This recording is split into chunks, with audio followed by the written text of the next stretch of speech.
भौजी कथे का निशाना है ठीक है का कथे भौजी फिर भौजी कहिस काए हम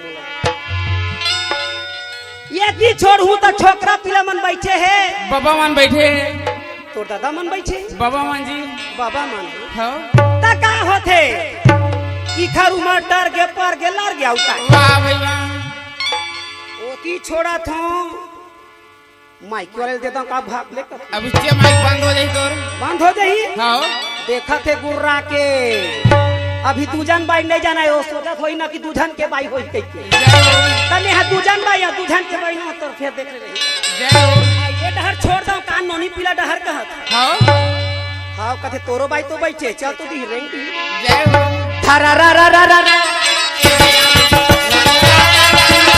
और के बरसा मुंडा के ढेल लगा दी कोई कहे भागो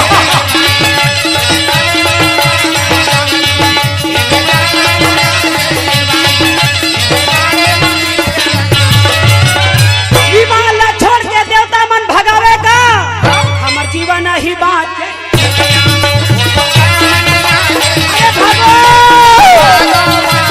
कोई है भागो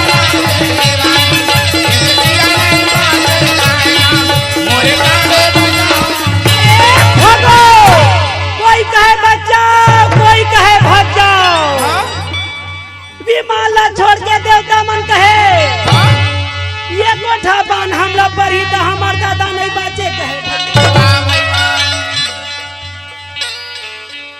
चर्चा देवता मन करते दोनों दल में ऐसे बांध चला थे कैसे कि आने वाला परलय आजे ना हो जाए वाह भैया तो दूसरा राजा कहे जब परले हो जाए हां तब हार और जीत काखर होई ये तो समझ नहीं आई वाह भैया तो तीसरा राजा कहे तय हम पागल हंस बड़े भैया वाह भैया अरे जहाँ धर्म है वहाँ कृष्ण हाँ? और जहाँ कृष्ण है वहाँ विजय होने में संदेह वाह भैया भोला ला पूछे पार्वती वो भोला ला पूछे पार्वती वो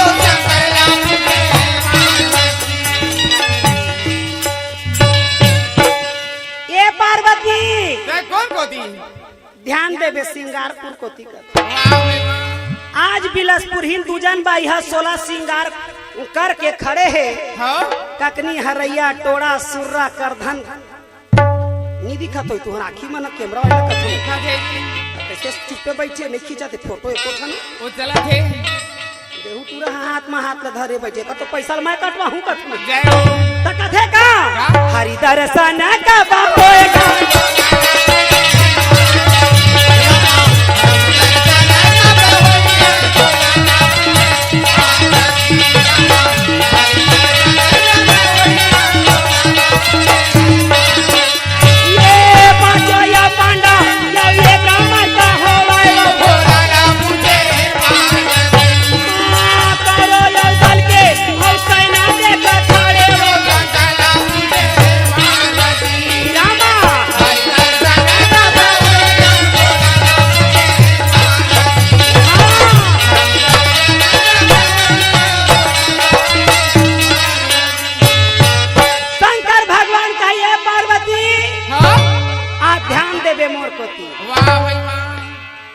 ये तरफ तो करण अर्जुन के लड़े हैं हाँ माते कस के लड़ाई वाह भैया और दूसरी ओर हाथ में गदा लेके भीम से मचल तो भीमा से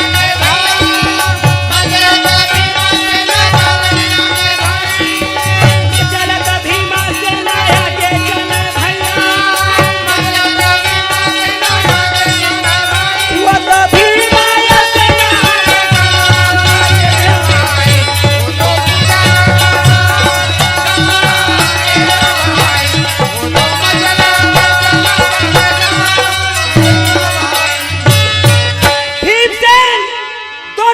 बीच में घुस गए कौरव के रथ पांडा डहर जात देखे तब के गदाधारी भीम से रथ के पहिया में गदा डाले ताकत भर अपन भुजा ला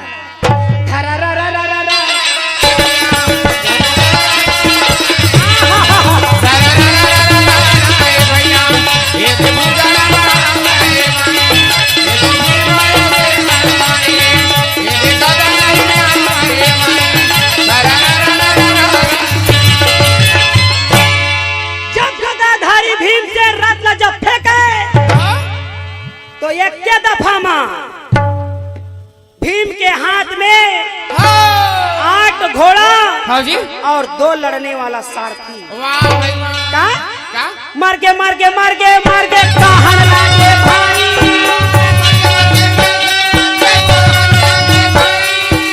मार के कहां लागे भैया,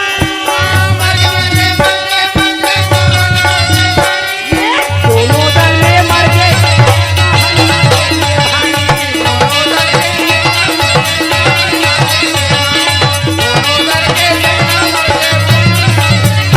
कोई कहे बचाओ बचाओ, भीमसेन कहे बचाने वाला कम से कम सामने मत बुलाओ। वाह भाई वाह।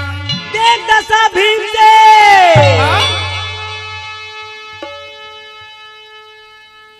कोई कहे है कोई बचाने वाला बचाओ, आज हमार जीव नहीं बाचे दादा। वाह भाई वाह। अरे बचाओ बचाओ, सुन के दुशासन चलाना लागे,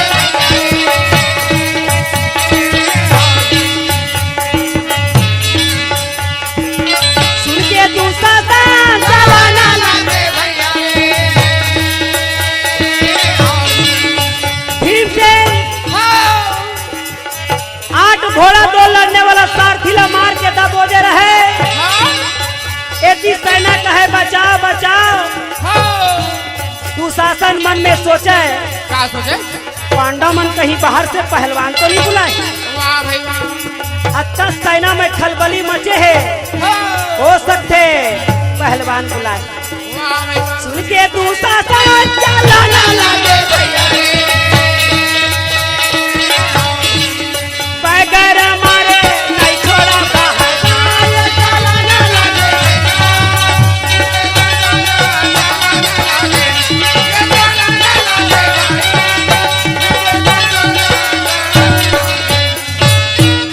दुशासन मन में सोचे हाँ? कि मैं तो सोचत रहे पांडा मन बाहर से पहलवान बुलाए हुए, लड़े भाई। ये तो गदाधारी भीमसेन है, हाँ जी। एक झला नहीं 2 झला मार के पटके है, हाँ। और जब तक मैं चिल्लाहूं नहीं तब तक गदाधारी छोड़ने वाला नहीं। वाह भाई वाह।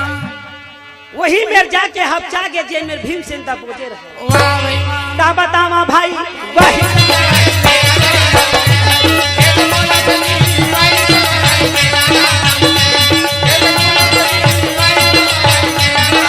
भीमसेन देखे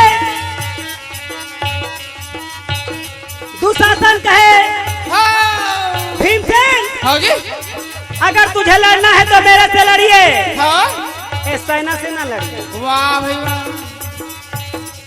आज ये भीमसेन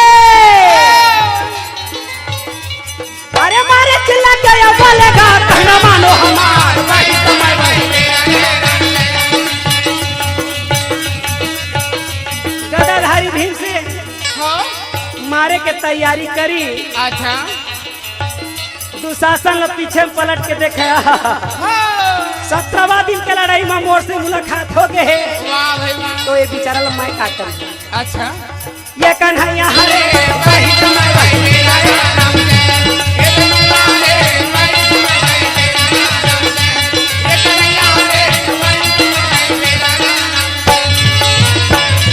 अब ये भीमसेन अगर तुझे लड़ना है तो मेरे से लड़िए, ये सेना से साथ लड़ाई करे से कोई फायदा नहीं। वाह भाई वाह। भीमसेन दुशासन के बात ला पलट के देखे, अच्छा। आज 17वां दिन के लड़ाई में